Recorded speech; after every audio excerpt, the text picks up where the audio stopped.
தமிழகத்தில் பேருந்து கட்டண உயர்வு என்ற ஒரு செய்தி பரவலாக வந்து கொண்டிருக்கிறது. அந்த செய்தி தவறானது. தனியார் பேருந்து உரிமையாளர்கள் தங்களுக்கான பேருந்து கட்டணத்தை உயர்த்த வேண்டும் என்று நீதிமன்றத்தை நாடி இருக்கிறார்கள். அப்படி நீதிமன்றத்தை அவர் நாடி இருக்கின்ற நேரத்தில் நீதிமன்றம் இது குறித்து மக்களுடைய கருத்தை கேட்டு ஒரு தகவல் அறிக்கை தாக்கல் செய்ய வேண்டும் என்று அறிவுரை வழங்கியிருக்கிறது.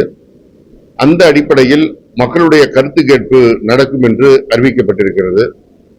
எனவே தனியார் பேருந்து உரிமையாளர்களுடைய வழக்கின் அடிப்படையில் அவருடைய பேருந்துக்கான கட்டணத்தை உயர்த்த வேண்டும் என்று இந்த கோரிக்கை நீதிமன்றத்திற்கு வந்திருக்கின்ற காரணத்தினால் நீதிமன்ற நடவடிக்கையினால் தான் இந்த கருத்து கேட்பு கூட்டம் நடைபெறுகிறது. அரசை பொறுத்தவரை அரசாக இந்த கூட்டத்தை நடத்தவில்லை. அரசினுடைய நிலைப்பாடு கடந்த காலங்களில் பல முறை மீண்டும் மீண்டும் எடுத்துரைக்கப்பட்டிருக்கிறது. மாண்புமிகு தமிழ்நாடு முதலமைச்சர் அவர்கள் மிக தெளிவாக சொல்லியிருக்கின்றார்கள். ஏற்கனவே சில முறை இது போன்று பேருந்து கட்டண உயர்வு என்ற தகவல் வந்த போது கூட ஒரு காலத்திலும் பேருந்து கட்டண உயர்வு இருக்காது,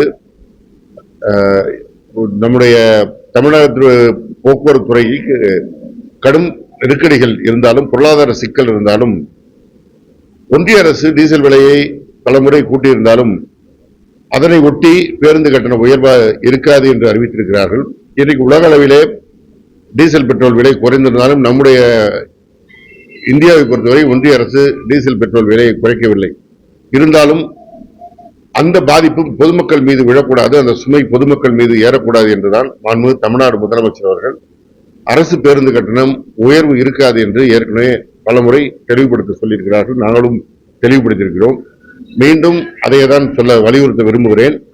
தமிழ்நாடு அரசு போக்குவரத்து கட்டணத்தை பேருந்து கட்டணத்தை உயர்த்தாது என்று அறிவித்த காரணத்தினால்தான் தனியார் பேருந்து உரிமையாளர்கள் நீதிமன்றத்தின் உதவியை நாடி இருக்கிறார்கள்.